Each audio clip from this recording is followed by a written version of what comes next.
ETF index mutual funds నేర్చుకుని stock మార్కెట్లో రాణించాలనుకుంటున్నారా? వెంటనే ఈ నెంబర్కి కాల్ చేయండి. నమస్తే, welcome back to Suman TV. Present మనతో పాటు ఉన్నారు అనలిస్ట్ మందరి కృష్ణారెడ్డి గారు. నమస్తే సార్. నమస్తే అమ్మా. సార్, ఏపీలో 13 ఏళ్ల లోపు ఉన్న పిల్లలు ఎవరైతే ఉంటారో వాళ్ళందరి సోషల్ మీడియా అకౌంట్స్ అన్ని కూడా బ్యాన్ చేసేస్తామంటున్నారు. గతంలో కూడా చూసుకుంటే ఇలాంటి వార్తలు మనం చాలానే చూసాం.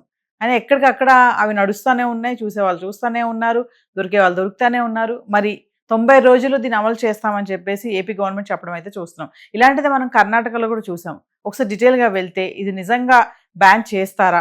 ఇండియన్ గవర్నమెంట్ ఈ మధ్య ఒక చట్టాన్ని సైబర్ కి సంబంధించినటువంటి చట్టం అది. దాంట్లో డిజిటల్ ప్రోగ్రామ్స్ అయితే చేస్తారో, సోషల్ మీడియా లాంటి దాంట్లో ఇతరులను బాధ కలిగించేవి, ఇతరులను అవమానపరిచేటువంటివి, ఇతరులకు ఆత్మహత్యకు ప్రోత్సహించేటువంటివి, ఇతరులకు మనస్తాపాన్ని కలిగించేటువంటి అంశాలు ఏమైనా ఉన్నట్టయితే వాటిని ఆ చట్టం కింద సవాల్ చేసినట్టయితే 3 గంటల లోపల 3 అవర్స్ లోపల మొత్తం సోషల్ మీడియా నుంచి వాటిని పూర్తిగా తీసేయాలి. ఎవరు గూగుల్ లాంటి సంస్థలు, యూట్యూబ్ నడుపుతున్న వాళ్ళు కానీ మిగతా అన్ని కానీ ఏవైతే ఉన్నాయో ఇవన్నీ కూడా సోషల్ మీడియా సంబంధించినవన్నీ కూడా తీసేయాలనేది ఒక చట్టం తీసుకుంది. అలా తీసేయకపోయినట్టయితే దానిలో ఎవరైతే ముఖ్య పాత్ర వహిస్తున్నారో దాన్ని పెట్టినవాడు, అది పెట్టడానికి కారణమైనటువంటి సంస్థ అందరి మీద క్రిమినల్ యాక్షన్ తీసుకోవాలన్నది, దాని ప్రకారం వాడికి శిక్షలు విధించడం కూడా, ఎంత శిక్షలు ఏమిటి అనేది కూడా దాంట్లో పొందుపరచడం జరిగింది. ఇది వచ్చిన తర్వాత భారతదేశంలో చాలా రాష్ట్రాలు దీని గురించి ఆలోచిస్తున్నాయి. అందరికన్నా ముందుగా మేల్కొన్నది ఆంధ్రప్రదేశ్ రాష్ట్రం. దీని గురించి దావోస్ లోపల ఎకనమిక్ ఫోరం పెట్టినటువంటి సదస్సుల్లో చంద్రబాబు నాయుడు గారు అలాగే లోకేష్ గారు, మేము మా దేశం లోపల 13 సంవత్సరాల లోపల ఉండేటువంటి పిల్లలకి సోషల్ మీడియా మొత్తం టోటల్గా భయం చేద్దాం అనుకుంటున్నాం. మీ అభిప్రాయం ఏమిటి దీంట్లో లోపల, మీరేమన్నా మంచి సజెషన్స్ ఇవ్వగలరా అని అక్కడ వచ్చిన మేధావులను అడగడం జరిగింది. అంటే దాదాపు నెలల తరబడి నుంచే దీని మీద వర్క్ చేస్తున్నారు. దీనికి సబ్ కమిటీలు వేశారు, మంత్రివర్గ కమిటీలు వేశారు. దీని మీద చాలా తతంగాలు జరిగాయి.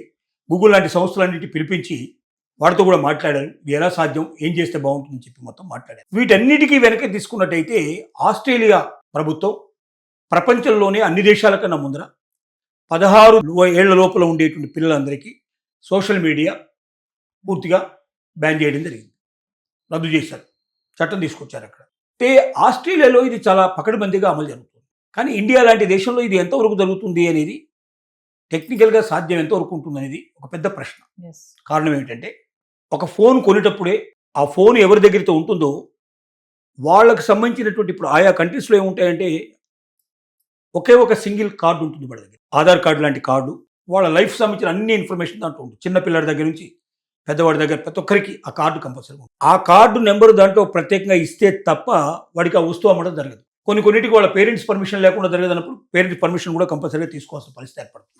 అంటే ప్రతి ఒక్క వస్తువు, ప్రతి ఒక్క సర్వీసు ఎవరు తీసుకున్నారో, ఎంత చిన్నపిల్లవాడైనా వాడికి సంబంధించిన ఐడి నెంబర్ తోటే, యూనిక్ ఐడి అంటారు దాన్ని, ఆ యూనిక్ ఐడి నెంబర్ తోటే ఆ వస్తువు వాడి చేతికి వస్తుంది. వాడు ఒకవేళ ఏదైనా మెయిల్ ఐడి క్రియేట్ చేయాలన్నా, సోషల్ మీడియా లోపల ఏదైనా సరే ఒక కొత్తగా వాడు దాంట్లో ఎంటర్ కావాలన్నా ప్రతి దానికి ఆ నెంబర్ కంపల్సరీగా వేయాల్సి వస్తుంది. కాబట్టి వాడి వయసు ఆటోమేటిక్గా దాంతో తేలిపోతుంది. వాడు 16 ఏళ్ల వయసా, 13 ఏళ్ల వయసా, 8 ఏళ్ల వయసా బయటపడిపోతుంది. వాడు ఏ సోషల్ మీడియా లోపల ఏ రకమైన అకౌంట్ ఓపెన్ చేయాలన్నా, ఏ కొత్త యాప్ను వాడు డౌన్లోడ్ చేసుకోవాలనుకున్నా కంపల్సరీగా వాడి యూనిక్ ఐడి వెయ్యకుండా అది సాధ్యం కాదు. కాబట్టి 16 ఏళ్ల లోపల ఎవడు అని చెప్పగానే కొట్టగానే మొత్తం విషయాలు బయటకు వచ్చేస్తాయి. వాడికి బ్యాన్ చేసేసి వాడు ఉపయోగించడానికి వీళ్ళకుండా వాడి ఫోన్లో రాకుండా స్టాప్ చేయడానికి అక్కడ అవకాశం ఉంది. కానీ మన దేశంలో పరిస్థితి ఏంటంటే, ఎవడి ఫోన్ ఎవడు వాడుతాడో తెలియదు, ఎవడి పేరు మీద ఏముంటుందో తెలియదు, ఎవడి అకౌంట్ ఎవడు వాడుతున్నాడో తెలియదు. చాలా అకౌంట్స్ ఉంటాయి. తర్వాత వాడు వయసు, వాడు ఇష్టం వచ్చిన వయసు వాడు వేయడానికి అవకాశం ఉంది. ఇప్పుడు బ్యాన్ అనగానే ఏం చేస్తాడు, కొత్త అకౌంట్ ఓపెన్ చేస్తాడు. 16 ఏళ్ళు ఎందుకు చెప్తాడు, 18, 20, 25, 25, 30 వేస్తాడు. ఎందుకంటే అంత ఫాల్స్ ఇన్ఫర్మేషను, ఫేక్ ఇన్ఫర్మేషన్ తప్ప రియాలిటీ, ఒరిజినాలిటీ మన దగ్గర చాలా తక్కువ. ఈ ఫాల్స్ ఇన్ఫర్మేషన్తో నడిచే మన దేశంలో ఇది ఎంతవరకు సాధ్యం అవుతుంది అనేది పెద్ద ప్రశ్న. దీని మీదనే డిస్కషన్స్ నడుస్తున్నాయి ఆంధ్రప్రదేశ్లో. మన అసెంబ్లీ లోపల ఆ రాష్ట్ర ముఖ్యమంత్రి చంద్రబాబు నాయుడు గారు 90 రోజుల లోపల మేము 13 ఏళ్ల లోపల ఉండేటువంటి పిల్లలకు పూర్తిగా సోషల్ మీడియాని బ్యాన్ చేస్తున్నాం, 16 ఏళ్ల లోపల ఉండే వాళ్ళని కూడా దీంట్లోకి తీసుకోవాలా వద్దా అనేది మేము ఆలోచనలో వస్తున్నాం. తీసుకొస్తే ఏ రకంగా తీసుకురావాలనేది కూడా జరుగుతున్నాయి. ఏదేమైనా 90 రోజుల లోపల మేము దీన్ని అమలు చేస్తామని చెప్పి చాలా ఖచ్చితంగా చెప్పాడు. అంతకు ముందు రోజే కర్ణాటక అసెంబ్లీలో 16 ఏళ్ల లోపల ఉండేటువంటి పిల్లలకి సోషల్ మీడియా రద్దు చేస్తున్నామని చట్టాన్ని తీసుకొచ్చారు.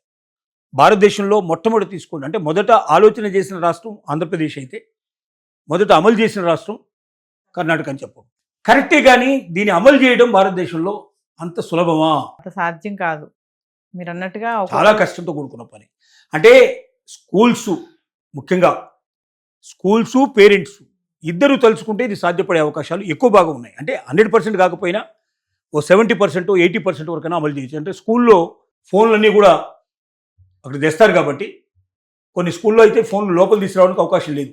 వాళ్ళ బ్యాగ్లోనే అక్కడ వాళ్ళకి ఒక కబోర్డ్ ఇస్తారు, ఆ కబోర్డ్లో పెట్టేసుకొని వాళ్ళు మళ్ళీ వెళ్ళిపోయేటప్పుడు బయటికి తీసుకోవడానికి అవకాశం ఉంటుంది. సో వాళ్ళ ఫోన్లు తెచ్చినప్పుడు ఆ ఫోన్లు మొత్తం టోటల్గా తీసుకొని ఆ ఫోన్లలో సోషల్ మీడియా సంబంధించిన అకౌంట్స్ ఏమున్నాయో మొత్తం చెక్ చేసి ఇమీడియట్గా వాళ్ళ మీద యాక్షన్ తీసుకునే పరిస్థితి ఏర్పడితే కొంతవరకు దీన్ని అమలు పరచడానికి అవకాశం ఉంది. పేరెంట్స్ కూడా ప్రతి స్టూడెంట్ దగ్గర ఉన్నటువంటి, తన పిల్లల దగ్గర ఉన్నటువంటి ఫోన్లు తీసుకొని దాంట్లో ఏమేమి సోషల్ మీడియా ఉన్నది మొత్తం కంప్లీట్గా చెక్ చేసి దాన్ని ఇమీడియట్గా క్లీన్ చేసేసి, ఈ పేర్లతో కూడా మా వాడు ఇస్తున్నాడు కాబట్టి వీటి కూడా జాగ్రత్త పడండి, పేరెంట్స్ వాళ్ళకి ఇన్ఫర్మేషన్ ఇవ్వగలిగే పరిస్థితి. చదువుకున్న మంది పేరెంట్స్ ఎంతమంది, సోషల్ మీడియా గురించి తెలిసిన పేరెంట్స్ ఎంతమంది, అసలు పిల్లలు ఒప్పుకుంటారా దానికి? తల్లిదండ్రులకి అంత ధైర్యం ఉందా? పిల్లల ఫోన్లు లాక్కొని వాళ్ళ ఫోన్లలో ఉండేటువంటి సోషల్ మీడియాని మొత్తం పూర్తి తీసేసి అవకాశం పేరెంట్స్కి ఉందా?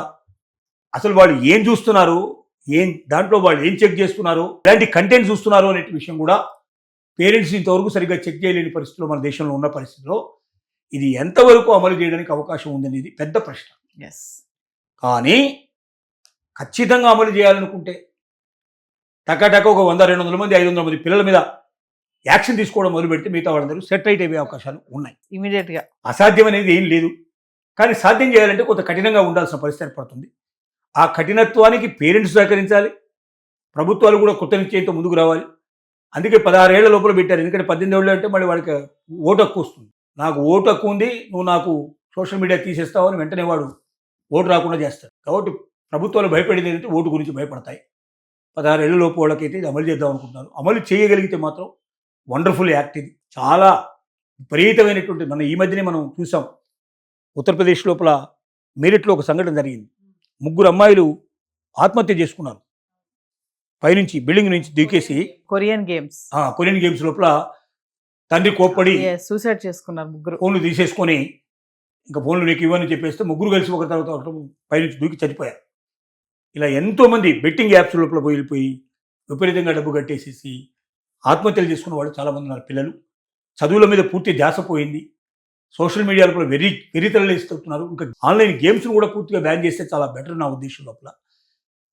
కాబట్టి ఏది మంచిది, ఏది చెడేది, ఏది ఇవ్వాలి పిల్లలకు అనేది తల్లిదండ్రులకు ముందు తెలిసి ఉండాలి.